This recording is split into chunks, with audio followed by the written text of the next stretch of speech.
बिस्मिल्लाहिर्रहमानिर्रहीम अस्सलाम वालेकुम। आज का हमारा topic pair of silk stockings. तो बढ़ते हैं स्क्रीन की तरफ। Pair of silk stockings. आज के टॉपिक में देखेंगे कैट चॉपियन की ब्रीफ बायोग्राफी को, क्योंकि ये वही अमेरिकन फीमेल राइटर हैं जिन्होंने pair of silk stockings short story को लिखा है। और आज के टॉपिक में फेमिनिस्टिक और पेट्रार्कियन सिस्टम को भी समझेंगे और इसके बाद short story pair of silk stockings की कंप्लीट समरी को डिस्कस करेंगे। कैट चॉपियन। केट चॉपियन का लाइफ पीरियड फरवरी 8, 1850 से लेकर अगस्त 22, 1904 तक है। Kate Chopin was born in America. She was American author, short story writer, novelist, and she has a feministic point of view in literature. It's very important to remember that she has the feministic point of view. Kate Chopin के life period को ज़रा देखें कि 1850 से लेकर 1904 तक है। It's mean that कि ये 20th सेंचुरी की एक लिटरेरी फिगर हैं और ये अमेरिका के अंदर पैदा हुई हैं, यानी अमेरिका के अंदर इन्होंने अपना लिटरेचर जो है वो लिखना शुरू किया है। तो इसलिए ये अमेरिकन एक लिटरेरी फिगर हैं और अमेरिकन सिविलाइजेशन से ही बिलोंग करती हैं। अब याद रखिएगा कि बाज़ दफ़ा मैं कहता हूँ कि ये इंग्लिश पोइट भी हैं, ये इंग्लिश लिटरेरी फिगर भी हैं जो यूरोप के अंदर पैदा हुए हैं ना, यानी इंग्लैंड वगैरह के अंदर इन्होंने अपना वर्क लिखना शुरू किया है, तो उन्हें इंग्लिश पोइट कहा जाता है। अब ये जो अमेरिका है ये भी पहले यूरोप का ही हिस्सा था, लेकिन जब से ये इंडिपेंडेंट हो गया, जब से ये आज़ाद हो गया, तो तब से जो इसके राइटर हैं ना उन्हें अमेरिकन लिटरेरी फिगर कहा जाता है, उन्हें इंग्लिश पोइट या इंग्लिश लिटरेरी फिगर नहीं कहा जाता। तो ये याद रखिएगा कि पिछली दफ़ा ये एग्ज़ाम के अंदर उन्होंने पूछा था कि ये जो केट चॉपियन है ये अमेरिकन सिविलाइजेशन से बिलोंग करती हैं, ग्रीक सिविलाइजेशन से बिलोंग करती हैं, या ये एक इंग्लिश लिटरेरी फिगर है। तो वहाँ पे बच्चे थोड़े कंफ्यूज्ड हो गए थे कि ये इंग्लिश भी लिटरेरी फिगर हो सकती हैं, हालांकि ऐसा नहीं है, क्योंकि जो अमेरिका है ये अब इंडिपेंडेंट है। इसके जितने भी 20th सेंचुरी से ये तो वैसे भी बिलोंग करती हैं। यहाँ तो अमेरिका वैसे ही बड़ी देर से इंडिपेंडेंट होने के बाद सुपर पावर भी बन चुका है, जिसको हमने वर्ल्ड वार 2 के अंदर बड़ी डिटेल के साथ डिस्कस किया था। तो ये चीज़ आपने याद रखनी है कि ये जो भी लिटरेरी फिगर अमेरिकन है वो अमेरिकन ही है, वो इंग्लिश नहीं है, क्योंकि अब अमेरिका आज़ाद हो चुका है। तो हमारी चॉपियन एक अमेरिकन ऑथर हैं, ये शॉर्ट स्टोरी राइटर भी हैं और ये नॉवलिस्ट भी हैं और पोइट भी हैं, थोड़ी बहुत शायरी भी कर लेती हैं और नॉवल बड़े अच्छे इन्होंने लिखे हैं। शॉर्ट स्टोरी तो हम इनकी आज डिस्कस करेंगे, अ पेयर ऑफ सिल्क स्टॉकिंग्स। तो सबसे इंपॉर्टेंट बात यह है कि ये फेमिनिस्टिक पॉइंट ऑफ व्यू रखती हैं। अब यहाँ पे अच्छी तरह से समझ लें कि एक होता है फेमिनिस्टिक पॉइंट ऑफ व्यू और एक होता है पेट्रार्कियन पॉइंट ऑफ व्यू, या हम कह सकते हैं एक होता है पेट्रार्कियन सिस्टम और एक होता है फेमिनिस्टिक सिस्टम। अब ये जो फेमिनिस्टिक सिस्टम है और पेट्रार्कियन सिस्टम है, इसके अंदर क्या डिफरेंस है, ये क्या चीज़ें हैं। देखें, अगर आपने लिटरेचर के स्टूडेंट होने के साथ साथ इनको अच्छी तरह से कवर नहीं ना किया, तो कल को जो कंपटीशन के एग्ज़ाम है जिनके हवाले से हम इन सारे लेक्चर्स को बड़ी डिटेल के साथ डिस्कस करते हैं, अब मैं यहाँ पे सिर्फ ये भी बता सकता हूँ कि शी वाज फेमिनिस्टिक, वो फेमिनिस्टिक है, मुझे क्या ज़रूरत है पेट्रार्कियन को डिस्कस करने की, फेमिनिस्ट को आगे लेके जाने की। नहीं, आपने जिस वर्ड को पकड़ना है ना, फिर उसकी तह तक जाना है, उसे अच्छी तरह से समझना है। अदरवाइज़ और भी बड़ी शॉर्ट सी वीडियोज़ आपको देखने को मिल जाएंगी, लेकिन यहाँ पे तो हमने ऐसे जान कोई नहीं छोड़नी। पहले पेट्रार्कियन सिस्टम की बात करते हैं, क्योंकि ये ओल्ड है, यानी फेमिनिस्टिक सिस्टम से बड़ा पहले का ये सिस्टम है और एक्सफोर्ड ने इसकी बड़ी ना अच्छी डेफिनेशन की है, एक्सफोर्ड लैंग्वेज ने इसकी डेफिनेशन की है। अब जहाँ पे भी एक्सफोर्ड या कैम्ब्रिज का वर्ड आ जाए ना, तो इसका मीनिंग ये नहीं होता कि एक्सफोर्ड यूनिवर्सिटी ने उसकी डेफिनेशन की है या कैम्ब्रिज यूनिवर्सिटी ने उसकी डेफिनेशन की है। नहीं, आपने कहना कि एक्सफोर्ड लैंग्वेज ने उसकी डेफिनेशन की है। उनके अंदर ये सारी यूनिवर्सिटी की डेफिनेशन नहीं दी जाती, इसके अंदर बड़े राइटर्स और भी जो मिल के बैठते हैं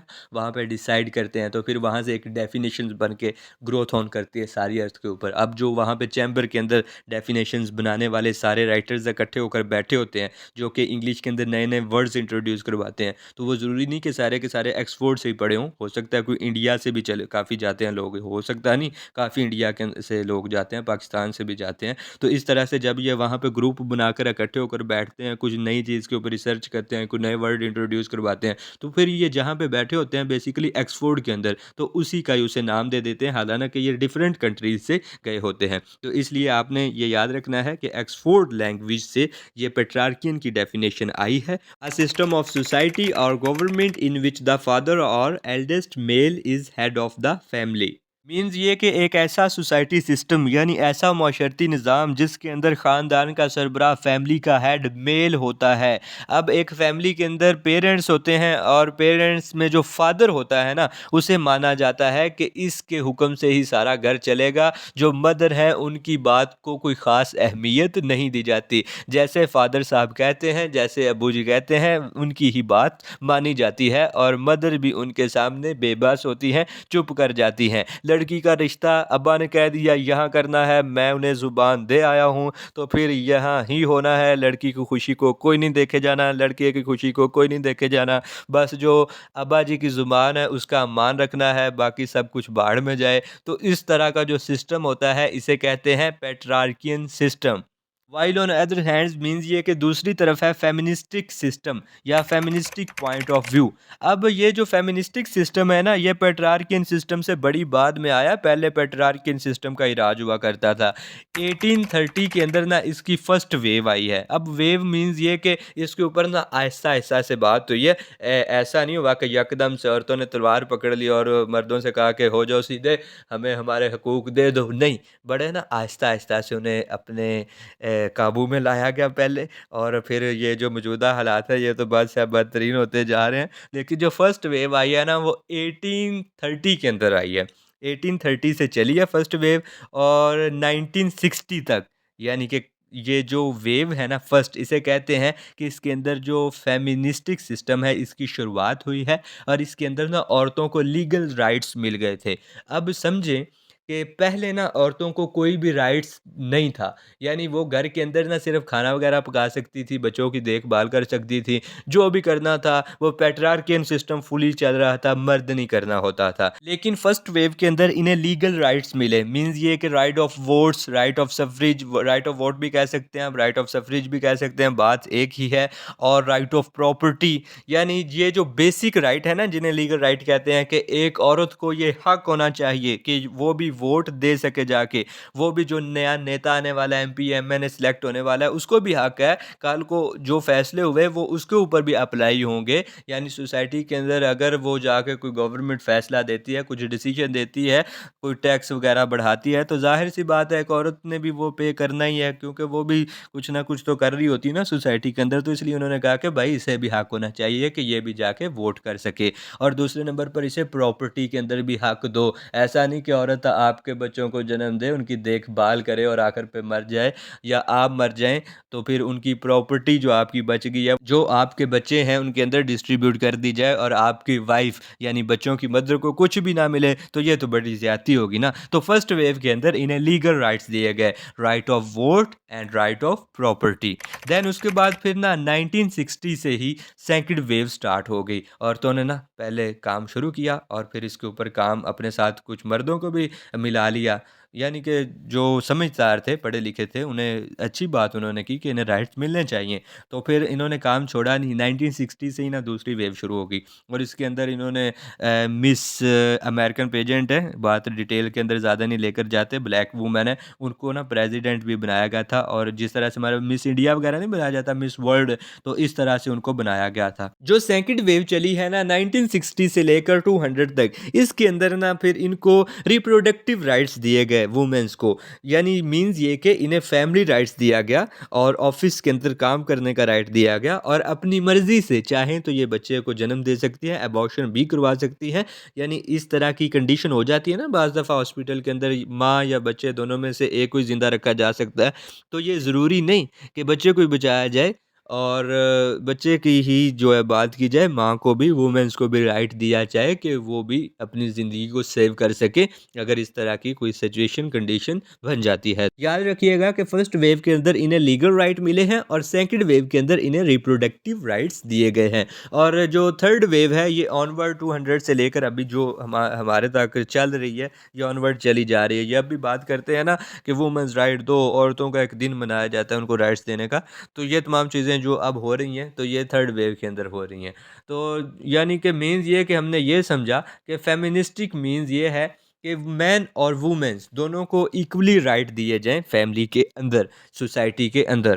तो हमारी केट चौपियन जो कि खुद भी एक फीमेल राइटर हैं, ये अपने लिटरेरी स्टाइल के अंदर फेमिनिस्टिक पॉइंट ऑफ व्यू रखती हैं। तो अब बढ़ते हैं कैट चॉपियन की लिखी हुई एक short story a pair of silk stockings की तरफ, जिसके अंदर इन्होंने फेमिनिस्टिक पॉइंट ऑफ व्यू से ही बात की है और हमने बड़ा अच्छे से समझ लिया है कि फेमिनिस्ट सिस्टम क्या होता है। A pair of silk stockings by Kate Chopin. A pair of silk stockings की समरी को डिस्कस करने से पहले ये याद रख लें कि ये एक फेमिनिस्टिक पॉइंट ऑफ व्यू रखने वाली शॉर्ट स्टोरी है और इसे 1897 के अंदर पब्लिश किया गया है। तो बात कर लेते हैं शॉर्ट स्टोरी के कैरेक्टर्स की। मिसिस सूमर्स जो कि इस स्टोरी की मेन कैरेक्टर हैं यानी प्रोटैगनिस्ट हैं, सारी स्टोरी ने इनके इर्द गिर्द ही घूमना है। अब याद रख लें कि जो मिसिस सूमर्स है ये मैरिड हैं यानी शादीशुदा एक खातून है और ये शादी से पहले बड़ी शहाना ज़िंदगी गुजार रही होती हैं। ये काफ़ी अमीर होती हैं, रिच होती है। तो ये एक लोअर मिडिल क्लास बंदा होता है, मिस्टर सूमर्स उसके साथ शादी करती हैं, तो जिसकी वजह से ये भी गरीब हो जाती हैं। मीन ये कि अपने ससुराल के अंदर आके ये गरीब हुई हैं और अपने मैके के अंदर ये काफ़ी अमीर होती थी। मिस्टर सूमर जो कि मिसिस सूमर के हस्बैंड हैं, इन्होंने इस स्टोरी के अंदर कोई नहीं आना, इनका सिर्फ नाम याद रख लें। और इनके बच्चे होते हैं Jenny, Meg and the boy.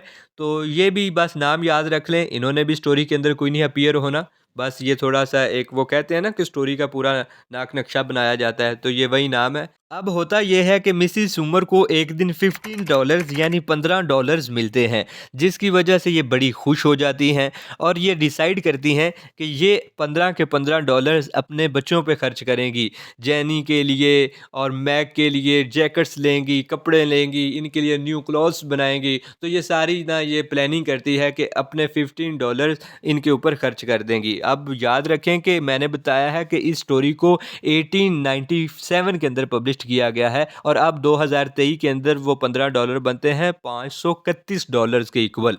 यानी अगर मैं ये बताऊं कि वो $15 या $531 किस तरह से बन गए, तो मुझे यहाँ पर डिमांड और सप्लाई यानी तलब और रसद के असूलों को थोड़ा सा अप्लाई करना पड़ेगा, तो जिसकी वजह से ये शॉर्ट स्टोरी लॉन्ग स्टोरी में बदल जाएगी। तो इसलिए आपने यहाँ पे सिर्फ ये याद रख लेना है कि उस वक़्त के $15 इस वक़्त के $531 के बराबर हैं, यानी अच्छी खासी रकम होती है जिससे ये काफ़ी कुछ ख़रीद सकती हैं। तो ये डिसाइड करती हैं कि ये 15 के $15 अपने बच्चों पर खर्च करेंगी।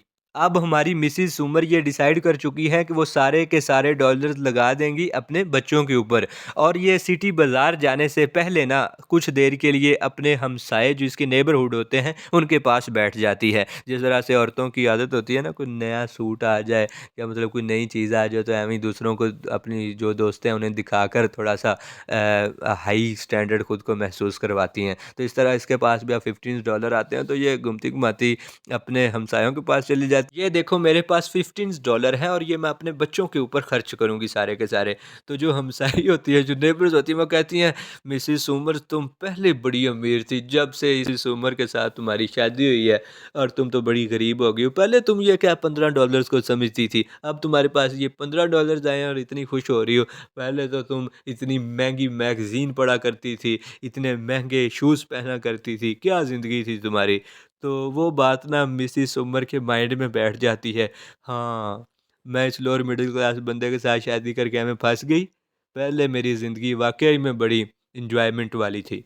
तो यहाँ पे देखें कैट चॉपियन ने वही फेमिनिस्टिक पॉइंट ऑफ व्यू वाली बात कर दी ना कि शादी से पहले वो मिसिस सुमर बड़ी शहाना ज़िंदगी गुजार रही होती हैं, लेकिन जैसे ही उनकी शादी होती है तो वो उनका बंदा हालांकि एक मिडिल लोअर क्लास फैमिली से बिलोंग करता है मिस्टर सुमर, लेकिन फिर भी पेट्रार्किन सिस्टम आ जाता है। यानी वो फटे पुराने हाल में अगर उसके पास वो $15 आ ही गए हैं, ये नहीं स्टोरी के अंदर बताया गया कि वो कहाँ से आए हैं, किसने दिए हैं, लेकिन उसके पास आ ही गए हैं, तो वो ये फैसला कर रही है कि वो इन्हें भी अपने बच्चों के ऊपर ही खर्च करेगी। अब आपके माइंड में ये क्वेश्चन राइज हो सकता है कि मिस्टर सुमर कहाँ मर गया। तो जो मिस्टर सुमर है वो स्टोरी के अंदर नहीं आया। तो बाज़ दफ़ा एग्जामिनर और जो क्रिटिक हैं वो ये इंडिकेट करते हैं कि जो मिसिस सुमर हैं, इनके जो हस्बैंड मिस्टर सुमर हैं, उनकी डेथ हो चुकी है, इन्हें विडो भी डिक्लेयर किया जाता है। लेकिन शॉर्ट स्टोरी के अंदर क्लियर कट ये नहीं बताया गया कि ये बेवा है मीन्स विडो है या नहीं।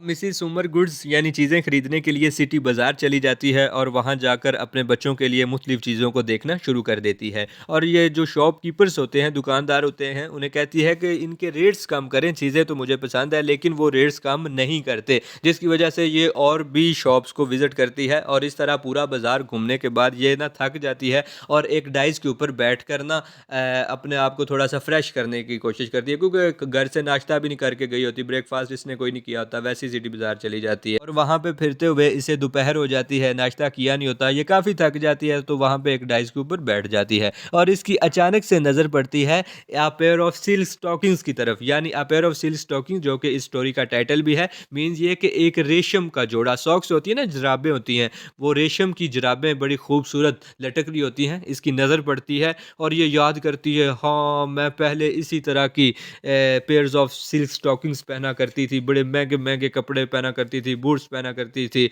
और बड़ी महँगी मैगज़ीन पढ़ा करती थी। तो ये कहती है, चलो ये पूछ लेती हूँ कितने के आते हैं, अपनी सिल्क स्टॉकिंग्स ले लेती हूँ अपने लिए। तो ये जाती है और शॉपकीपर से कहती है कि ये पेयर ऑफ सिल्क स्टॉकिंग्स कितने का है? तो वो कहता है $2 का। तो ये $2 उसे देती है और पेयर ऑफ सिल्क स्टॉकिंग्स को खरीद लेती है। अब पेयर ऑफ सिल्क स्टॉकिंग्स लेने के बाद ये उन्हें पहन लेती है और ये अपने ना बूट्स को यानी शूज़ को देखती है, ये कहती है ये तो बड़े गंदे हैं, चलो मैं बूट्स भी नए ले लेती हूँ और ये शॉप से ना अपने लिए नए बूट्स भी ले लेती है। अब जैसे ही ये नए बूट्स अपने लिए खरीदती है ना, तो ये कहती है बस अब मैं ग्लव्स भी ले लेती हूँ अपने लिए, यानी दस्ताने भी ले लेती है। ये कहती है कि मैं मैगज़ीन बड़ी पढ़ा करती थी शादी से पहले, फ़ैशन वाली मैगज़ीन, ये याद रखिएगा पॉइंट, कि न्यूज़ मैगज़ीन भी होती हैं और भी काफ़ी मैगज़ीन की टाइप्स होती हैं, तो ये फ़ैशन वाली मैगज़ीन्स एक वहाँ से काफ़ी एक्सपेंसिव होती है, वो लेती है और ये फिर लेकर चॉकलेट भी अपने लिए लेती है और ये कहती है थक गई हूँ काफ़ी, और काफ़ी ना एक्सपेंसिव लंच करती है। अच्छा खासा वहाँ पे ना दोपहर का खाना खाती है